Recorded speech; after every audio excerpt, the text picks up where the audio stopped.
In making of constitution, what we are discussing till here, that is actually just to get overview of history part, that is how constitution was prepared, what was the background of constitution preparation, and in that sense this is supposed to be the second last video of this all. Because why I am telling second last video, because now here we are only discussing about Mountbatten plan. So first important thing, after 1935, Government of India Act of 1935, this act or this Mountbatten plan was given. Now in Government of India Act of 1935, dominion status was given to India in the way that princely states were having some separate consideration, but provinces were given in hands of Indians directly. So that is the most important part in 1935's act. Now just before this 1947, what was the situation of India? I am just revising. India was divided totally into two parts at that time. Territories directly under British rule and territories indirectly under British rule. So territories directly under British rule, that means British provinces. They were under direct control of Britishers. Indirectly under British rule, they were divided into two parts. One is princely states and second is tribal regions. So they were under indirect rule. Now further, Mountbatten decided to hand over India into two dominations. Now, though I am saying it's Mountbatten, but we are aware that actually a huge think tank, strategy makers are there, and they planned this partition of India by sitting in England only. And they sent this type of missions. They created a scenario in such a way that India should be divided into many pieces. Now see the Mountbatten plan, you will come to know why I am telling this. The features of Mountbatten Act, that Mountbatten plan, that is, it ended the British rule in India and declared India as an independent and sovereign state from 15th August 1947. Date is really important because in earlier days Britishers considered that they will give this freedom in June 1948, and going by British history we are aware that if they are saying that on or before June 48, then they should actually rule till that, but all of a sudden they said no, we are giving freedom early. So we got this freedom on 15th August 1947. But that is the biggest problem for Pandit Nehru, because whatever our date is there, that is 26th January, we have to consider as Independence Day, that is not obeyed. Now it provided the partition of India and creation of two independent dominations, that is of India and Pakistan, with the right they can be there in British Commonwealth or they can leave British Commonwealth. What is Commonwealth? It is again clearly mentioned, British Commonwealth, that means British Empire. Okay, the region or the colonies where Britishers ruled, that is called as British Commonwealth. Now here, it abolished the office of Viceroy and provided for each domination a Governor General. That means what was there before 1857, that policy Britishers now ruled, that there should be a Governor General. Okay, and then the Governor General was to be appointed by British King on advice of Dominion Cabinet. So it was initial provision. His Majesty's government in Britain was to have no responsibility with respect to government of India or Pakistan. So this is something tricky, that Governor General should be appointed by British King, but having no responsibility. So we are giving you, this is Governor General. like that. Now, it empowered the constituent assemblies of two dominations to frame and adopt any constitution for their respective nations and to repeal any act of British Parliament, including the Independence Act itself.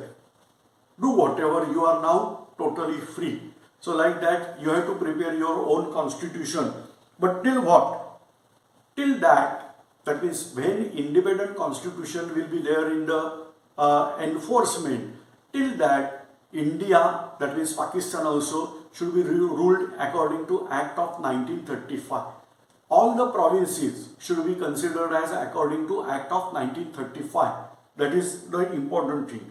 Now, it abolished the office of Secretary of State and transferred functions of Secretary of State for Commonwealth affairs. It proclaimed the lapse of British paramountcy over Indian princely states and treaty relations with the tribal areas from August 47, 15th August 47. Now it is very, very important that Britishers wanted to make pieces of India as many as possible. So they say that whatever our treaties were there with this tribal area, these princely states, they are going to end on 15th August 47. It granted freedom to Indian princely states either to join Dominion of India or Dominion of Pakistan or to remain independent. Say, or to remain independent means what? Britishers were interested in making many pieces. Say, I am not talking anything which is abstract, which is practical one. If you are observing Balkan Treaty or Balkan Territory, try to recollect a situation before First World War. Actually, Balkan Territory was under control of Turkey, that is Ottoman Empire's part. But Britishers particularly wanted that Balkans should not unite. Russia at that time was interested in controlling entire Balkan. Austria was also considering that they should control entire Balkan. But Britishers wanted that there must be pieces of this Balkan nation, as many as pieces. And now go through map of Europe. Observe what is Balkan territory to the western side of Black Sea and to the eastern side of Germany, Italy and Germany. To the eastern side of that Italy and Germany, whatever territories are there, that small nations like Albania, Croatia, Bulgaria, Yugoslavia, like that, whatever the nations, they are called as Balkan nation. So today also so many fragments are there. They kept themselves as UK, that is United Kingdom, consisting of Wales, Scotland, England and Ireland forcefully.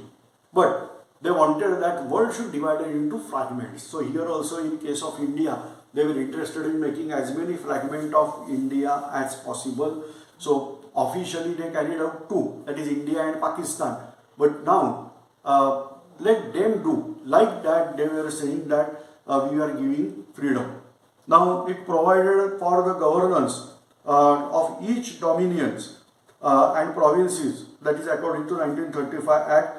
Then it deprived British monarch of his right to veto bills or ask for reservations of certain bills and his approval, etc. But keep in mind, if we are saying that he is not having any more power, obviously this is not need to be mentioned. It is designated the Governor General of India and provincial governors as constitutional heads of the state, and they were made to act on advice of respective council of ministers in all matters. So because governors were appointed by king, it is mandatory by them. It designated the Governor General of India and the provincial governors as constitutional heads of the state. They were made to act on the advice of respective council of ministers in all matters. Now, the most important thing, it dropped the title of Emperor of India from royal titles of King of England. Now, it is actually, we have to understood that once they say that we are leaving India, then these all things are just nominal. It is not that important. Now, the most important, it discontinued the appointment to civil services and reservations of post by the Secretary of States for India. The members of civil services appointed before 15th August 47 would continue to enjoy all benefits that they were entitled till that time. So this is 1947's Government of India Act, 1947's Act, that is we are calling as Mountbatten Plan, and with that at midnight between 14th and 15th August this plan was implemented and we got freedom. So this is now second last lecture before we are actually starting Constitution. Now it will be the last lecture and then onwards we are starting out Constitution. Thanks for observing this video.